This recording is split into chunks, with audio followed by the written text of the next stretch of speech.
nobody could find a place unless they had reached the point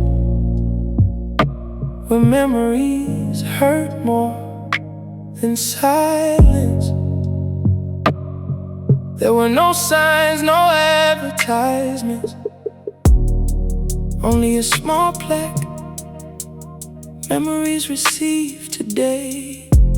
People arrive holding folded photographs, old train tickets, keys with no doors, nearly empty bottles of perfume. They never explained much, neither did he. He simply reached out, closed his eyes, and the room fell completely silent. When they left, they breathed differently, as though someone had lifted an invisible weight from their shoulders. Nobody knew what happened behind that door, only that night stopped hurting. And he, each day, needed a little longer to remember the way home. He never forgot his customers' names, only his own. Photographs covered a shelf. He knew he appeared in one of them. He simply couldn't remember which one. Every borrowed memory replaced one of his own. Still, every morning he unlocked the door again, because some people could no longer carry what he still could.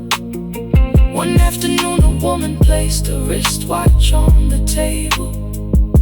I wanna stop waiting for him. He held the watch. He felt the railway platform, a farewell, an empty bench, a promise. Too frightened to return.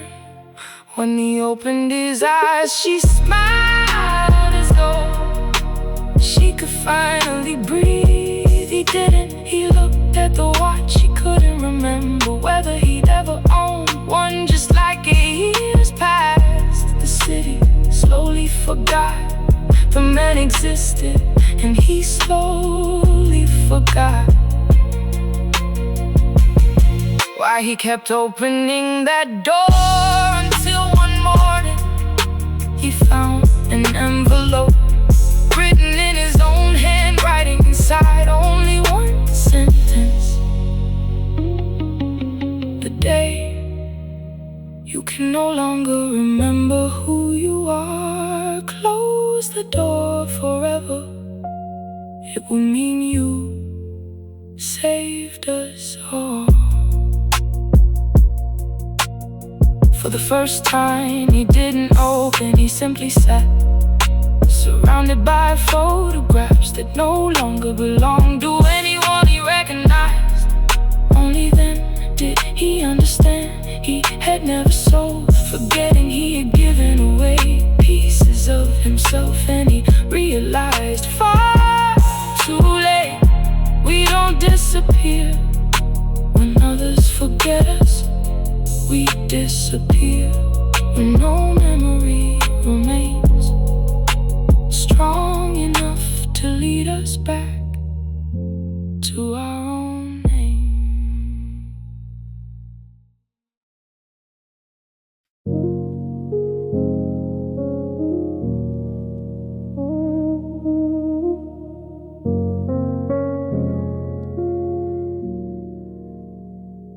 On that street, there was a shop that never closed.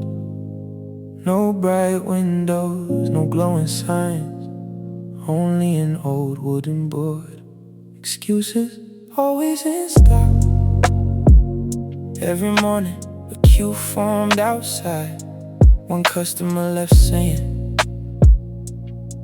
it just wasn't the right time. Another tucked away. I was never lucky. A woman carried home a bag labeled "I'm too old now." A young man bought the deluxe edition. When I finally have time The shopkeeper wrapped every excuse with extraordinary care, as though it were fragile. It was once opened, it could last a lifetime. Excuses were always on sale.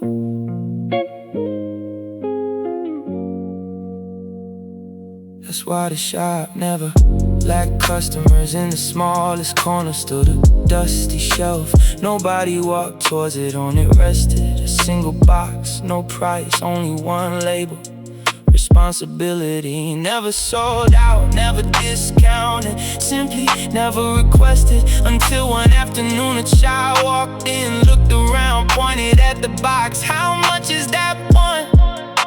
For the first time in years, the shopkeeper smiled. Nothing. The child picked it up, it felt light, far too light to change a life. Before leaving he asked, then why doesn't anyone take it? The old man looked at the queue still stretching through the doorway, and quietly replied, because this one can't change yesterday. It only changes what you choose after you walk back outside.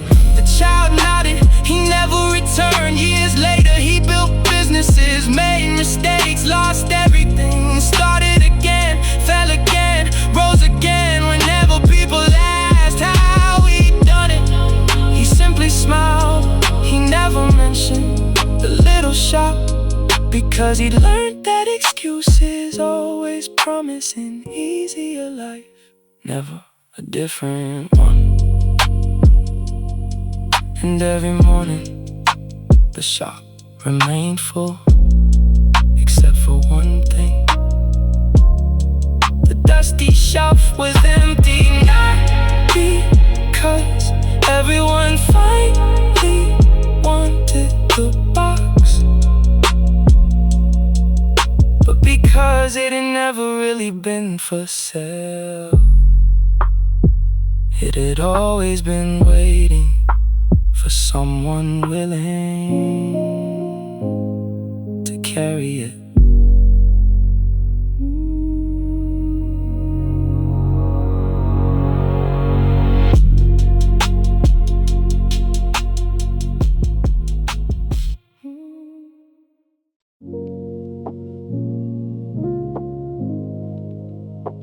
The bell above the door never rang. Because of time, it rained. Whenever someone stopped believing in themselves, he never asked what had happened. He simply opened a small drawer filled with envelopes, each marked with a date. How many days do you need? Some ask for one, others a week.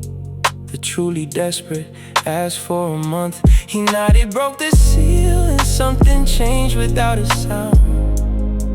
The next morning someone found a job. Someone else won a competition, a forgotten business filled with customers again. A phone call arrived at exactly the right moment. Everyone said, my luck has finally changed. Nobody knew where it came from, while the city began celebrating. He started forgetting small things: the right key, the familiar road, the taste of his mother's recipe. Then came the larger things: his brother's laugh, the smell of the house where he grew up, the day he learned to ride a bicycle. Luck always returned, it simply never came back complete. One afternoon a young man burst through the door. I need luck, tomorrow decides everything. He opened the drawer, only one envelope remained. It carried his own name. He held it for a long time, then quietly placed it into the young man's hands at sunrise. The young man held his family through tears. Everything had gone right. Meanwhile, he woke inside a room he couldn't recognize. A photograph rested on the table. A man smiled, surrounded by people who clearly loved him. He turned it over. On the back, one sentence written in handwriting that somehow felt familiar. If one day you forget why you helped others, don't go looking for your luck, go looking for yourself. He looked again at the photograph. He recognized no one, not even the man standing in the middle. Yet he smiled, because although the memories are gone, something inside him still chose to unlock that door. Perhaps that was luck after all. Not the kind that changes destiny, the kind that keeps a person choosing kindness even after forgetting their own story.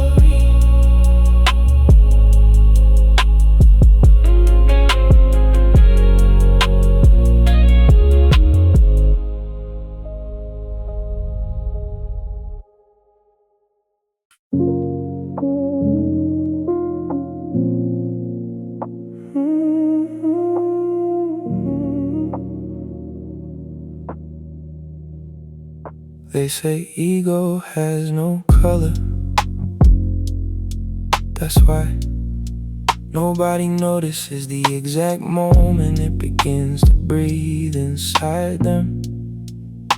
At first it weighs no more than a single word, then it starts changing mirrors. They stop reflecting who you are, they reflect who you hope everyone else will see. Strangely, almost no one notices, because ego never breaks things all at once.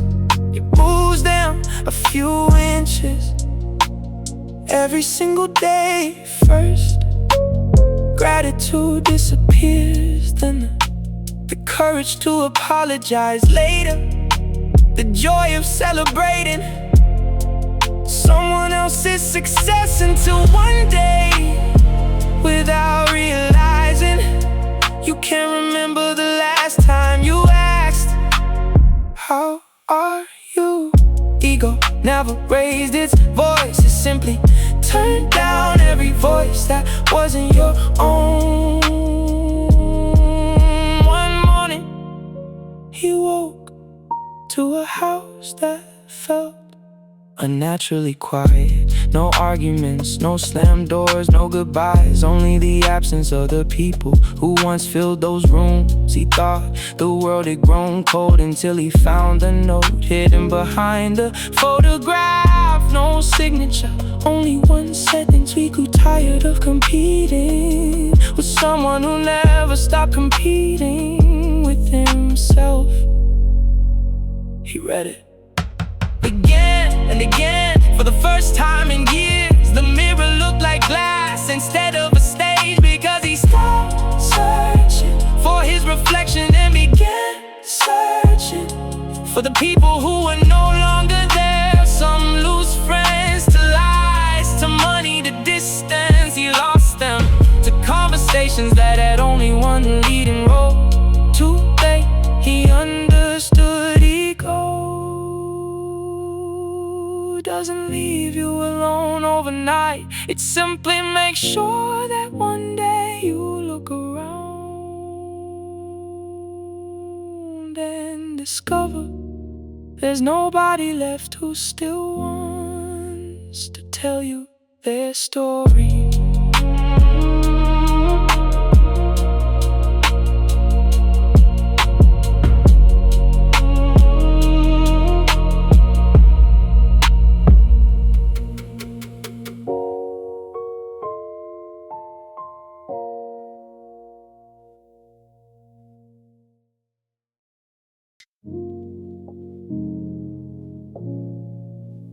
nobody remembered who had written the first rule. They only knew it at home in the square for as long as anyone could remember. Don't promise the impossible. Whenever a child whispered, I'm gonna build something great, someone replied, you better find something safe. If a young woman dreamed aloud about traveling, another voice answered, that's for other people. The words fell gently like dust. Nobody called them limitations, they called them common sense. As the years passed, no one needed to enforce them. People learned to silence themselves. Dreams began speaking, then apologized for existing in that place. Dreams made more noise than the sirens. One afternoon, a little boy drew a bridge stretching far beyond the lost building. His teacher studied the page. She didn't say it was wrong, she simply asked, and what if you fail? The boy folded the drawing, slipped it away, and for the first time he learned that a question can become a cage. Years passed, the bridge never vanished, it simply stopped living on paper.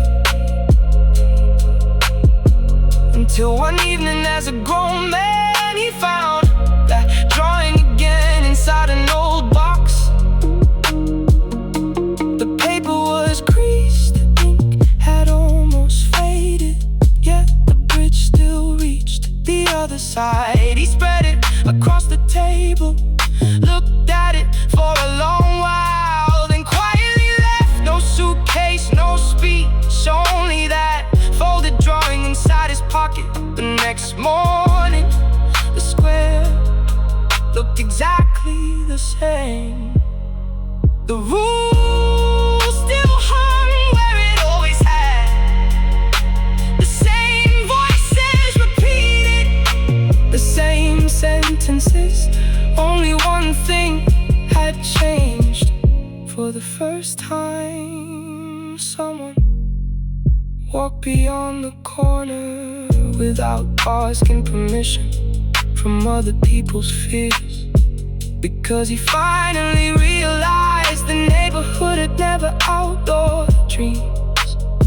It had outlawed the belief that someone like him deserved to live one. When he disappeared at the end of the street, nobody knew whether he'd found the bridge. But from that morning on, other children started drawing it too.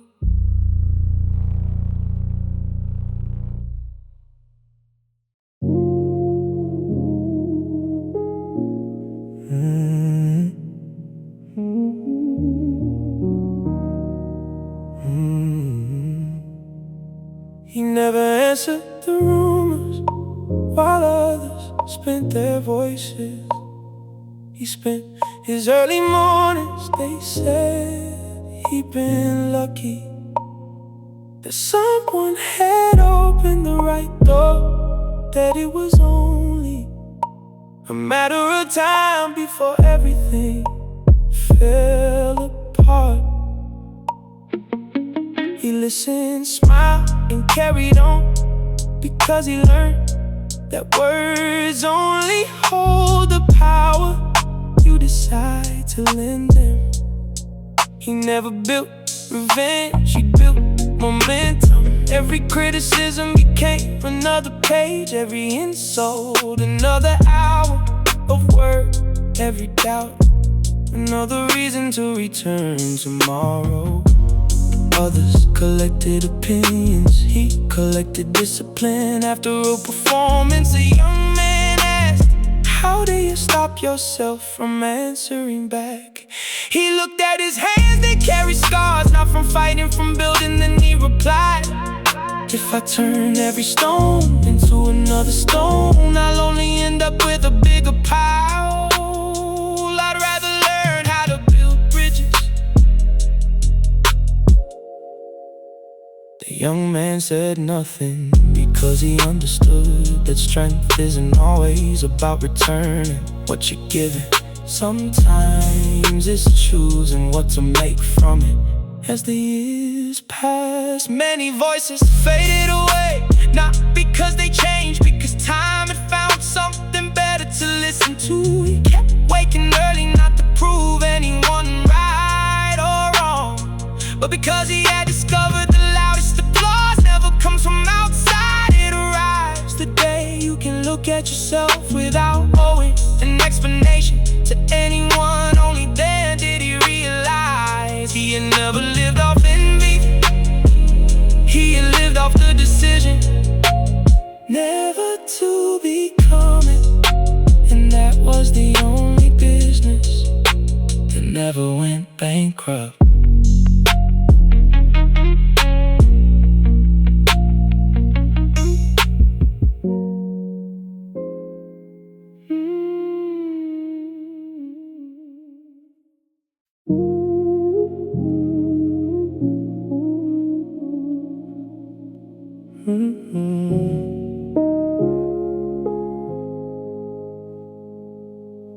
Every Thursday when the city switched off its offices and lit up its shop windows, a notice appeared on a wall that vanished before sunrise. Auction tonight. Nobody knew who arranged it, only that by morning another friendship had quietly ended. No watches, no paintings, no jewels, only names. The first was traded for an invitation to the right table, the second for a recommendation, the third for the comfort of standing with the winning crowd. Nobody shouted, nobody argued. Smiles did all the work. Some people didn't change sides for money, they changed to feel accepted. That's when I learned betrayal rarely wears a disguise. More often it arrives looking like opportunity, then they spoke my name. I waited for someone to say no. One voice would have been enough, just one. Instead silence raised its hand, the bidding began. I heard no numbers, only sentences. It's not worth it, this benefits me more. Don't take it personally. That's when I understood. Some people don't leave you all at once. They simply wait until the reward looks large enough. When it was over, the room stood empty. A small card lay on the floor. I picked it up on the front. Only one word: sold. I turned it over, expecting to see my name instead. There was only one question, and you? What would it take for you to sell yourself? I slipped the card into my pocket because I realized the auction had never really been about my friends. It was about the price every person is willing to place on their own conscience. And that is the only auction that happens every single day. Even when nobody hears the hammer fall.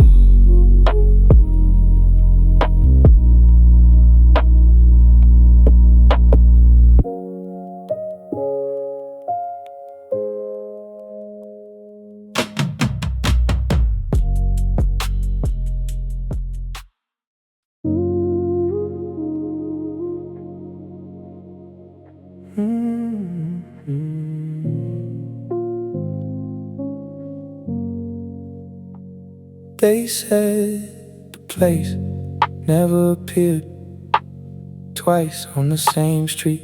Whoever found it had never been looking for it. There were no prices, no tips, no till. Only a handwritten menu. Every dish had an unusual name, a promise kept, one true embrace, a second chance.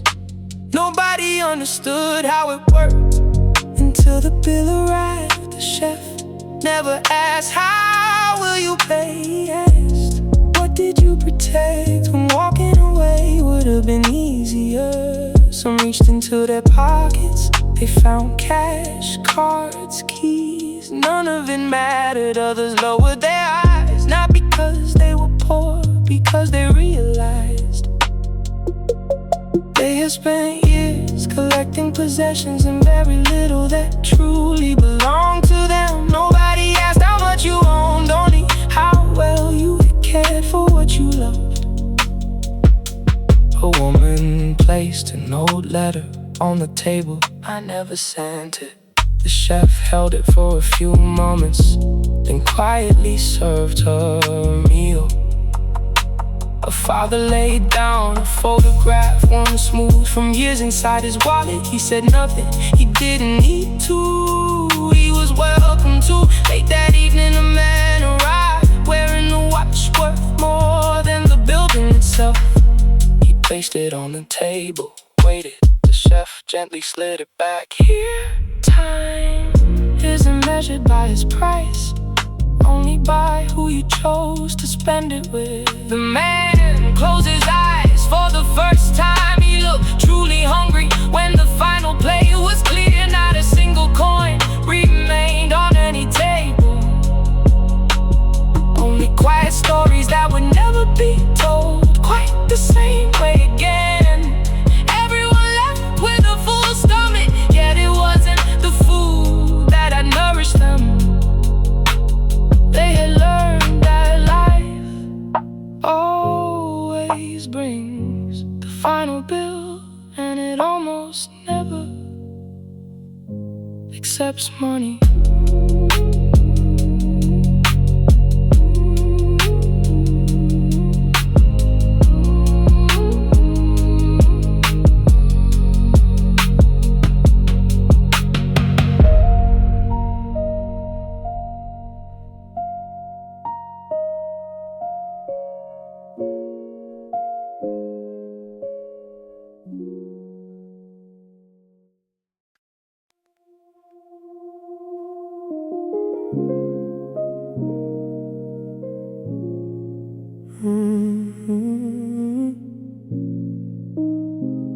They say he appears when someone has spent too long listening to everyone else's life and can no longer hear their own. Nobody knows his name or where he lives, only that on certain nights he walks slowly through streets where noise has forgotten how to sleep. He sells no watches, no promises, no answers, only 5 minutes without a single thought that doesn't belong to you. He never names a price, because those who truly need them have already been paying for years. Silence was never heard, it was breathed, one woman claimed. She remembered her father's voice again. A musician swore he finally found the melody hidden beneath months of noise. A child discovered that even the wind could tell stories. Everyone left different, not because the world had changed, but because for 5 minutes the world had stopped pushing. Nobody ever photographed him. Every picture showed nothing but an empty street, as though silence refused to become a spectacle. One night someone followed him They watched him sit quietly on an old bench. They waited for another stranger to arrive. No one did, only then did they understand. He had never walked the streets to sell silence. He walked them trying to find 5 minutes for himself. He had spent so many years giving them away that he had forgotten to keep even one. Now, whenever the city starts talking too loudly, some people switch off their phones, find the nearest bench and sit there for 5 minutes. Not because they expect to meet him, but because they finally realize silence never belonged to that man. It had always been waiting for anyone brave enough to stop running from themselves.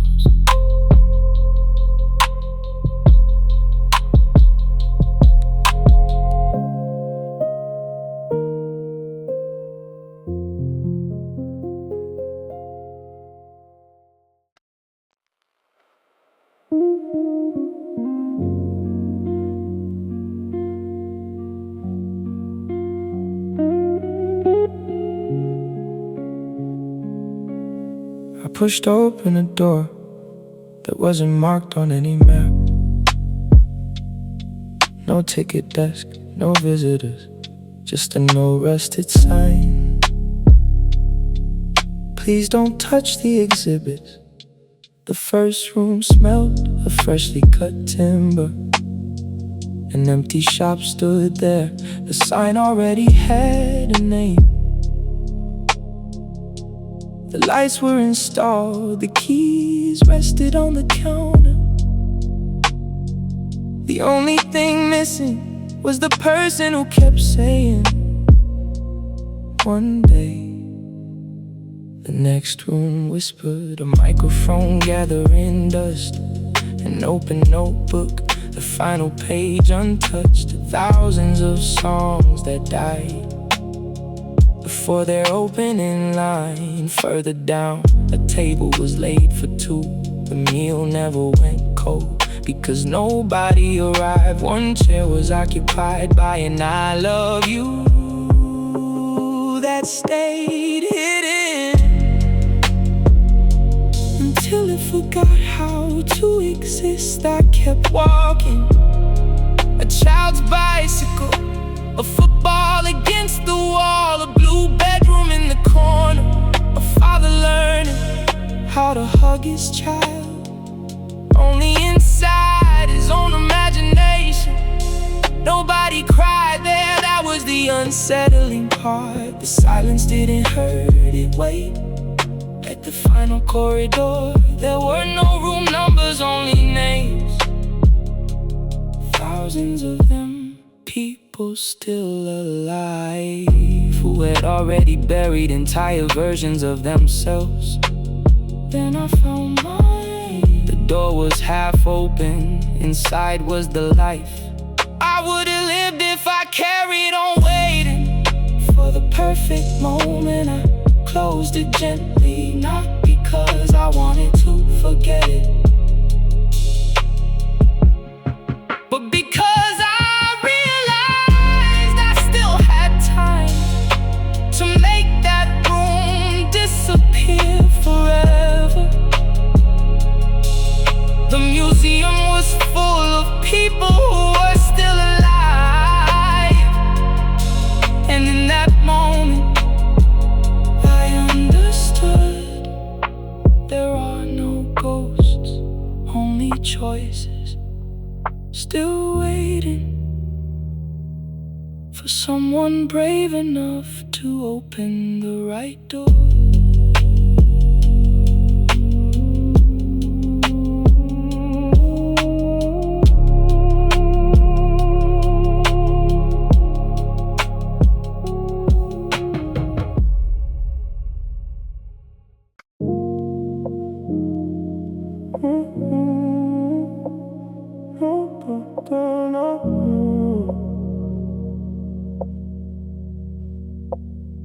Nobody knew his surname.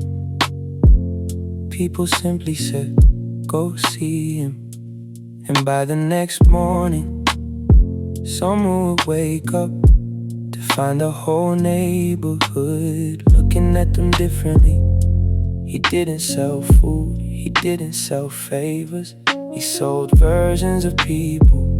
Every lie had a price, every story a customer. Some paid to break relationships, others to ruin competition, and some just wanted to feel better watching somebody else fall.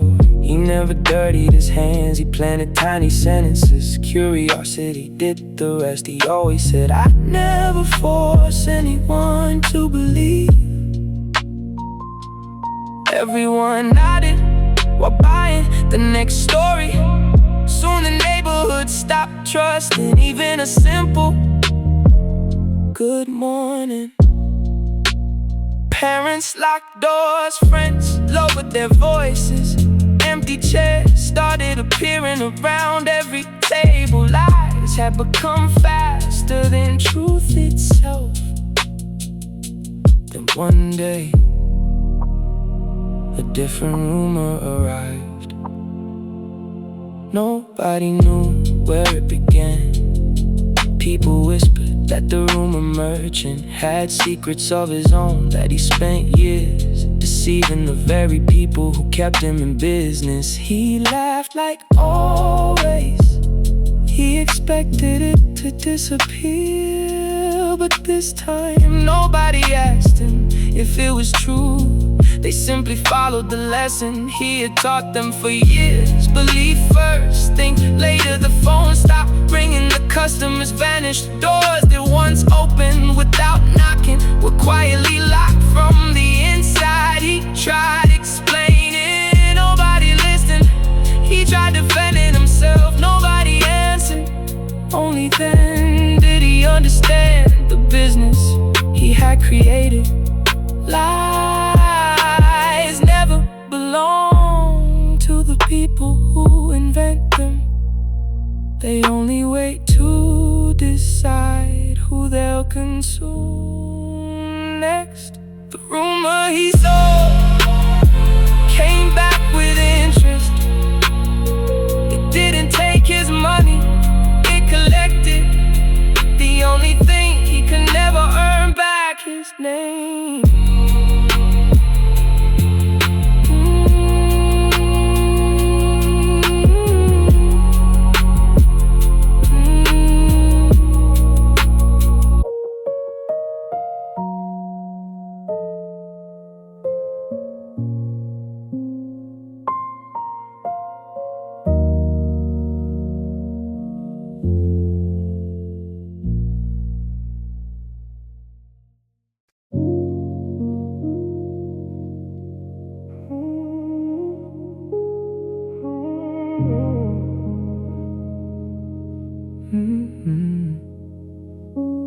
People said he walked through the neighborhood as though he already knew where every street would end.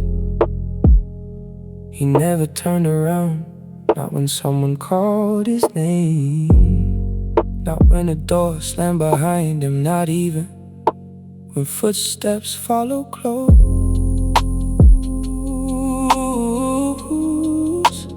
People made up stories that he'd been a soldier, that he survived a war, that fear had forgotten his face. None of them were right.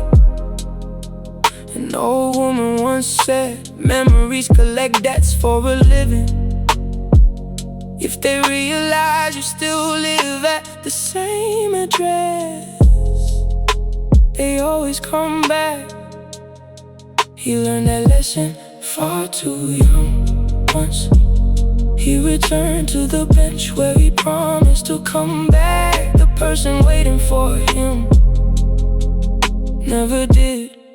He returned to the corner where he'd let his closest friend walk away. Only the echo of goodbye was still there. repeating itself inside his mind. He went back to the house he thought could still be saved. That's where he discovered time never offers refunds. From that day he stopped collecting. What if he realized some doors don't close to punish you, they close to stop you living inside a room that no longer exists? People kept saying he never looks back, as though he was the bravest man in the neighborhood. But nobody knew the truth. He wasn't walking to escape his past, he was walking to stop his past, learning the way back to him. He wasn't running from yesterday, he wasn't running from having to live it all over again.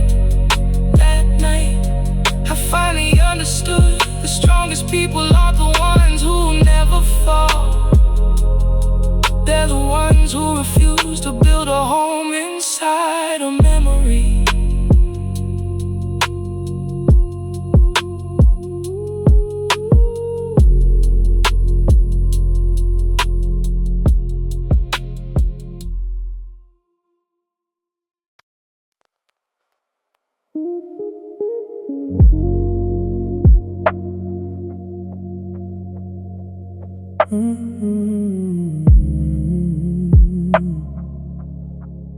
Every Friday, before the lights came alive, an envelope changed hands, no name, no receipts, only a seating plan. Row 3, row 7, left balcony, 2 people by the aisle. Everyone knew exactly when to stand, when to smile, when to shout encore. When the curtain rose, it looked like destiny. The theater roared as though it had witnessed something unforgettable. Flowers arrived, so did the interviews. They asked, how does it feel to be loved by so many? He smiled with a precision he rehearsed more often than his own performance. I'm grateful, he replied. He never lied, he simply never mentioned who had paid for the applause. He discovered that admiration could be rented like a luxury car, like a tailored suit made for one evening only. Like happiness returned before sunrise. The show ended, the cameras disappeared, the doors closed. Makeup became skin again, the standing ovation became silence. He arrived home, switched on a lamp that lit more chairs than people. He poured 2 glasses of wine out of habit. He drank one, the other waited for someone who never knew their place had always been set. One night he canceled the payments. He wanted to know what happened when applause was allowed to choose. He walked on stage, breathed, delivered the finest performance of his life. When it ended, the room froze. Then, from the very last row, one pair of hands began to clap. Another joined, then another, until the whole theater rose together. That night he cried, not because they applauded, but because for the first time he knew he hadn't bought a single clap hook. The applause filled the theater, yet it never found its way to the only place he truly wanted, his table.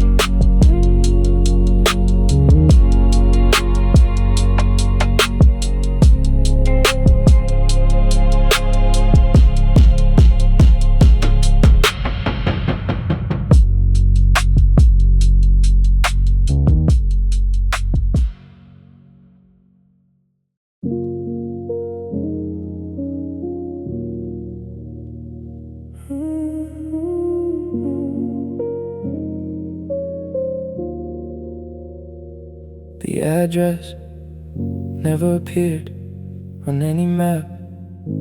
Only people already exhausted from explaining the ache inside them, without a beautiful story to justify it. Ever found a place there were no shop windows, no signs, only a gray door and a bell that rang as though it already knew your name inside?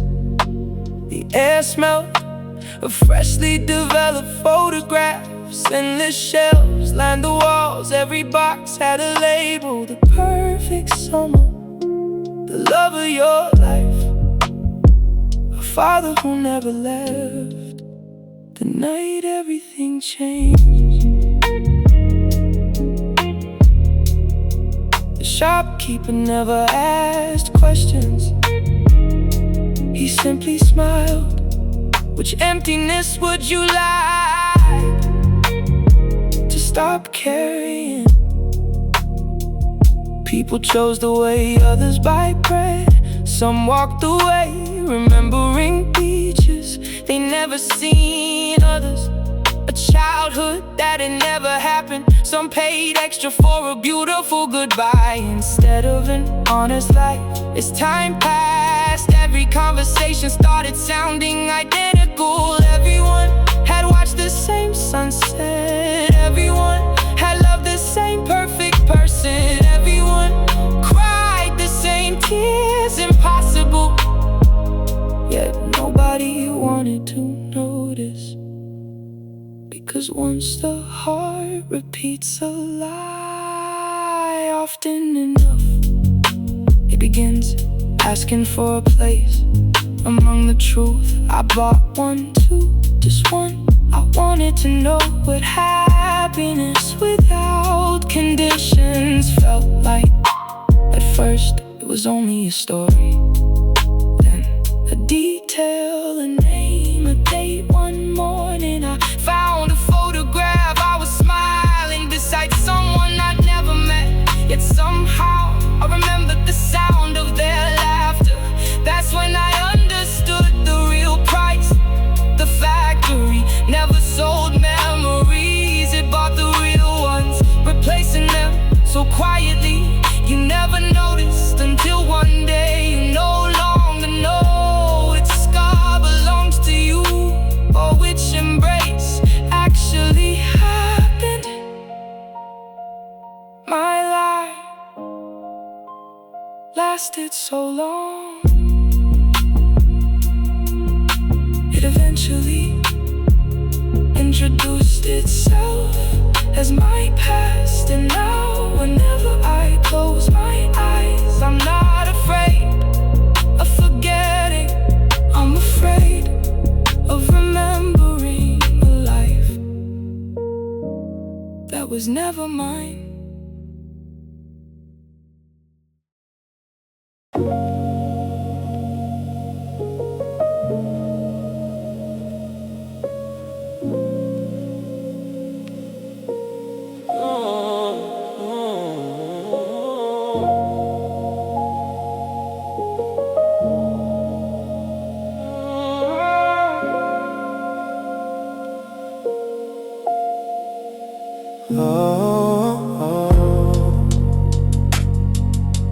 The office had no logo, only one sign touching to the glass. It's never too late if you can still afford it. The waiting room was full, business owners, mothers, boxers, musicians, an old man holding a bouquet of dying flowers. Nobody spoke, everyone carried the same folder. Inside, one question: which decision would you change? If life gave you another beginning when your name was called, it wasn't a solicitor or a doctor waiting inside. It was someone who already knew your answer We can return one opportunity, not the same outcome, only the same beginning. Most people sign without reading the final page. Who wouldn't erase the mistake that still steals their sleep? Years passed, the company became legendary. Some people won back the love they lost. Others finally built a business they'd abandoned. Some avoided tragedy, others held someone they thought was gone forever. It felt like a miracle until memory started disappearing. One woman could no longer remember her mother's voice. Pain forgot the afternoon that inspired his greatest masterpiece. Her husband looked through his wedding album as though it belonged to a stranger. They returned to the office demanding answers. The director opened their contracts calmly. He pointed to the final clause.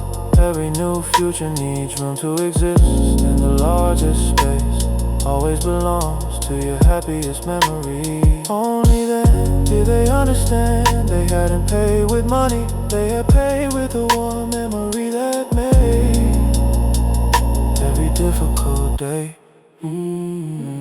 worth surviving.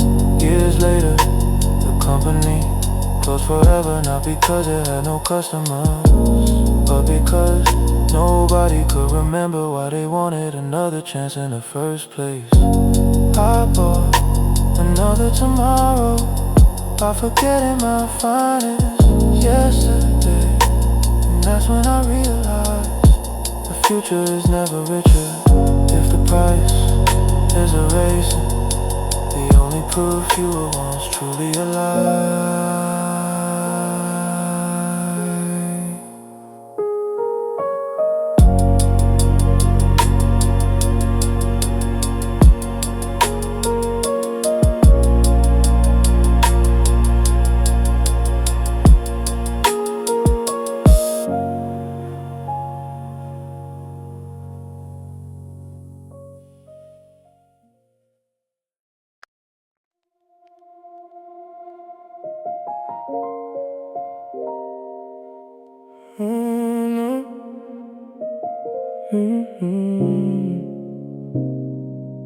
Every dawn,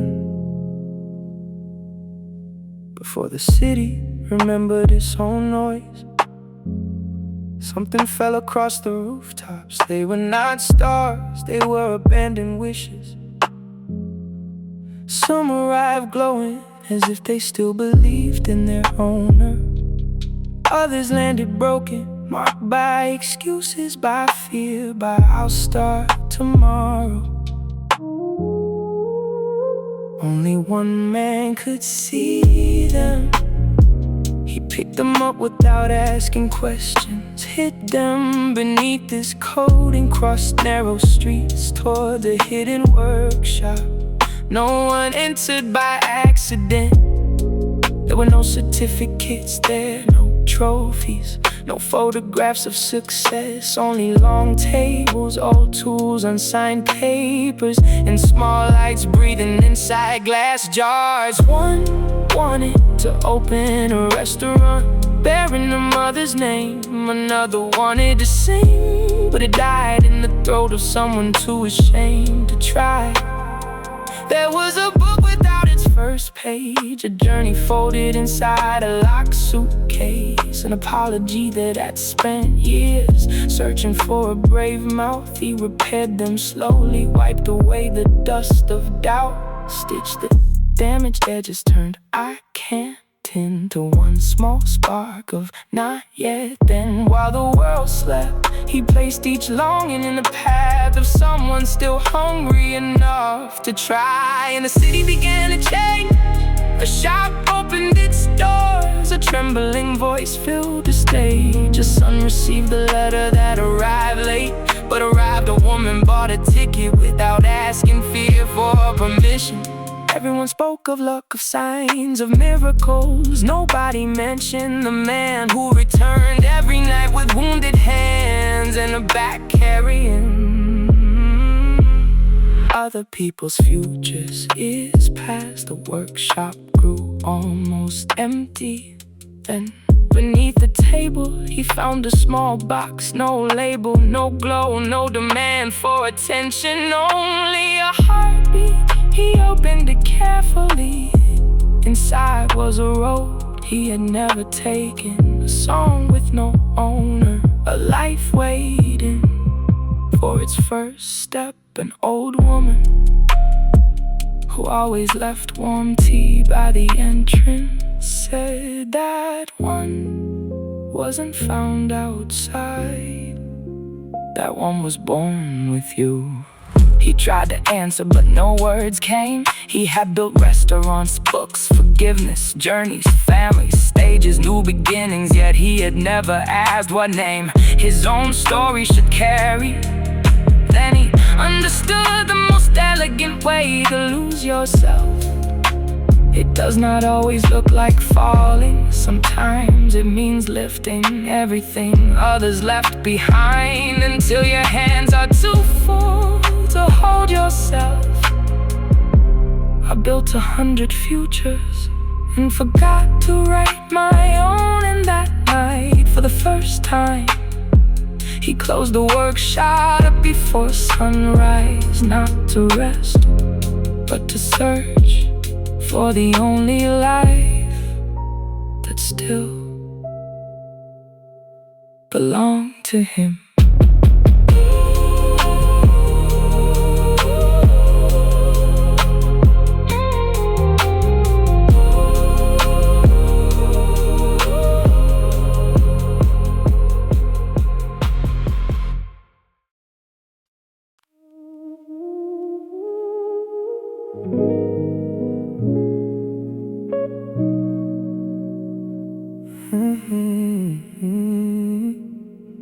He never asked what had happened.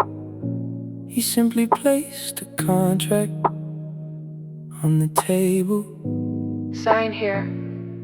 I'll handle the rest. The first signature saved a marriage. The second avoided a prison sentence. The third kept a business alive that had collapsed long before the scandal.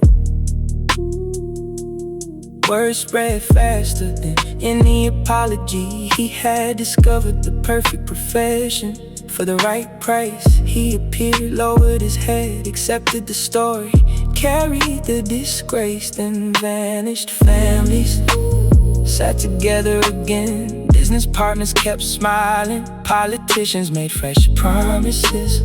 Everyone slept easier because somebody else was carrying the weight. Months passed, something changed. Memories began bending. The betrayer swore he had always been loyal. The promise breaker could no longer remember making it. The one who destroyed the friendship spoke as though he'd always been the victim. It wasn't magic, it was habit, giveaway, or responsibility. Often enough in your memory learns how to lie to itself. One morning, he opened a file. There were no names, only photographs. He stared at the faces and couldn't remember which one was his. He had repeated too many confessions, too many borrowed lies, too many rewritten truths, until his own had disappeared. He tried to quit too late. Nobody allowed it, because facing the truth costs far more than paying his fee. I sold my blame, but shame refused to change owners. Every night it was still waiting for me at my own table.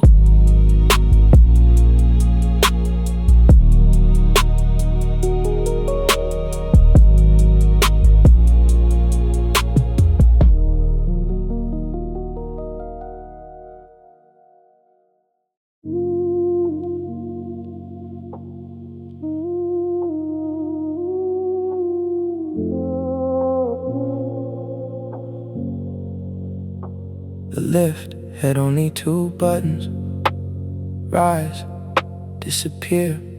I chose the first at reception. They never asked my name. They already knew it, neither did they ask who I was. Instead, they asked, how would you like to be remembered? A white room, a screen, hundreds of versions of me. In one, I was a visionary. In another, an elegant villain. One inspired crowds, another could never find work again. Nothing was rewritten, only selected. They're all true, they said. The only difference is the order in which we tell the story. The catalog seemed endless. Leader, rebel, victim, survivor, misunderstood, genius, unforgettable failure. Each identity had its own price. The expensive ones didn't buy admiration, they bought silence. Silence around the chapters.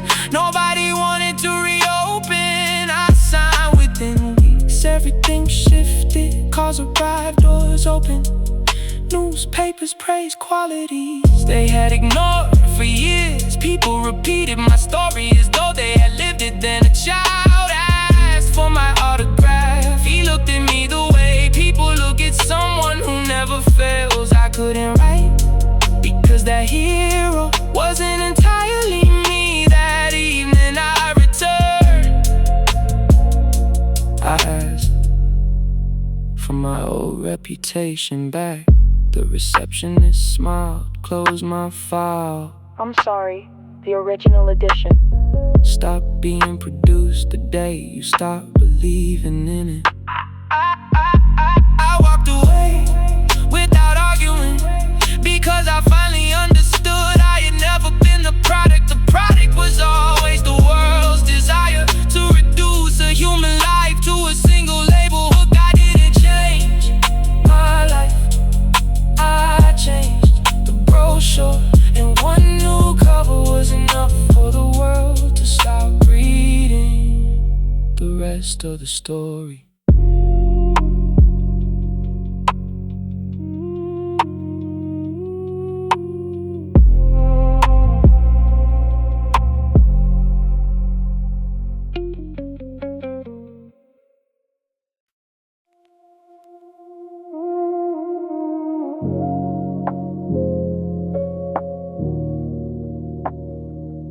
First question wasn't how I done it.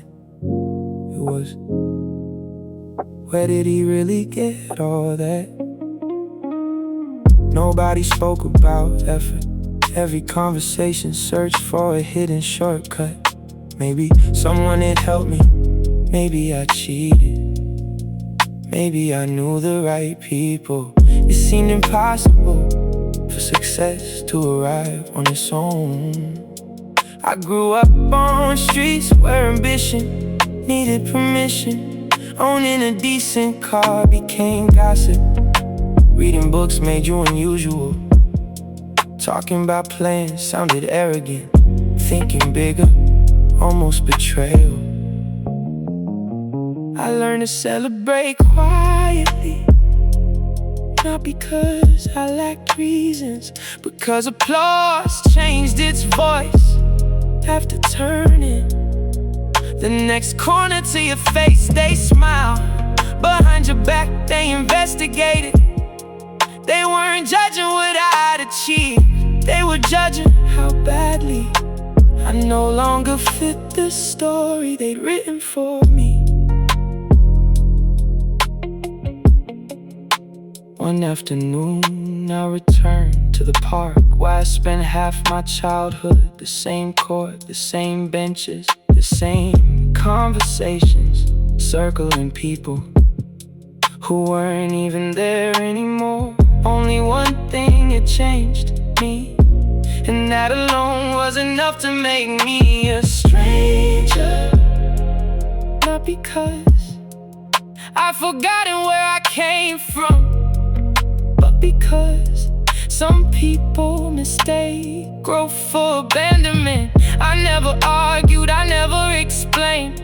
Some trees simply outgrow their pots. not through pride, through life. The moment I started moving forward, they stopped asking how I did it. They started wondering who I become, and that's when I realized the greatest distance isn't measured in miles, it's measured between the people who clap when you dream and those who prefer the old version, because it never challenged their own limits.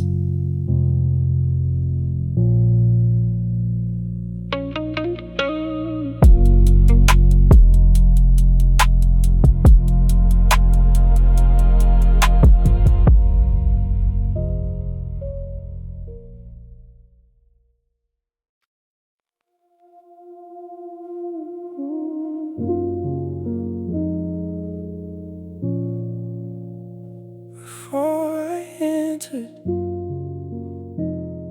they took my watch, then my name, finally, my voice.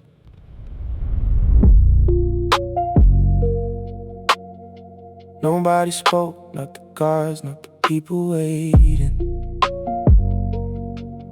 Only footsteps sliding across a floor that seemed to remember everyone who had crossed it before. In front of the bench there were no microphones, no case files, only one chair facing another.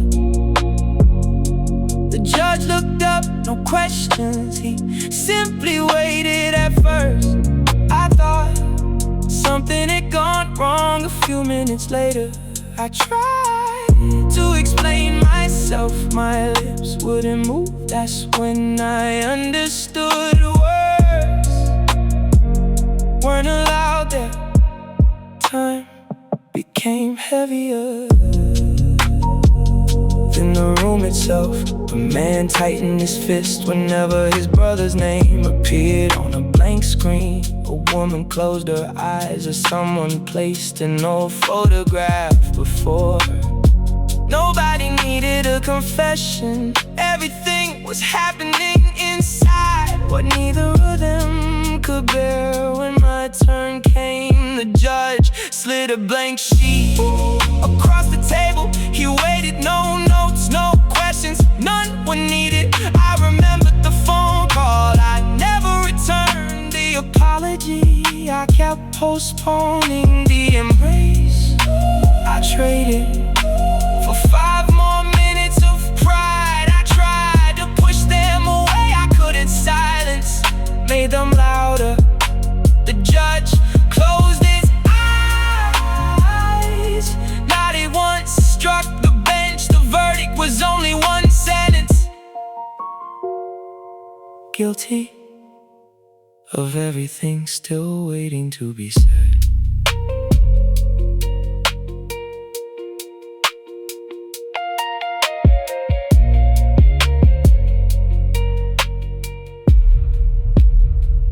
I walked out without handcuffs, without guards, without prison. Yet I finally knew some punishment's begin long before any court ever finds you.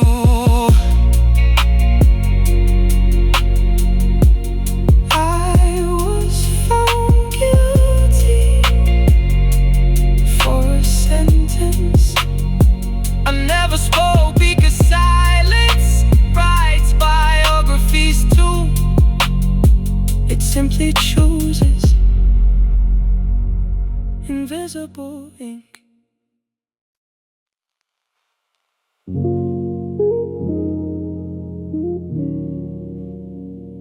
I'm sorry. We don't accept that here. The man placed a watch worth more than the little market itself. Nobody reached for it. He tried a black card, then another, then a bundle of cash. The woman handing out bread gently shook her head. Can anyone tell me who this man is? Silence. She didn't ask what he did or what he owned. She only wanted to know whether he had ever truly mattered to someone. That morning, every screen broadcast the impossible for one day. Numbers had no meaning, no buying, no selling. Only one currency remained valid: trust. Cities stood still. Some people owned fortunes, yet couldn't borrow a single glass of water. A street sweeper shared breakfast in 4 different homes. Not because he had nothing, because for years he had greeted everyone with genuine warmth. A nurse returned home, carrying food she never asked for. A retired teacher found gifts waiting outside his front door. Nobody checked the list. Memory did all the accounting. By evening, conversations were worth more than bank balances. Helping hands outpriced signatures. Promises had to prove they deserved another tomorrow. At sunrise, everything returned. Cash worked again, shops reopened, banks unlocked, numbers reclaimed their authority. Yet something had changed forever. Some discovered they had only been wealthy while they could pay. Others realized they had never been poor, because when money disappeared, people didn't hook. My wallet was still full, but I finally learned the greatest wealth had never been inside it. That day, I lost nothing. I simply measured my life using the only currency that never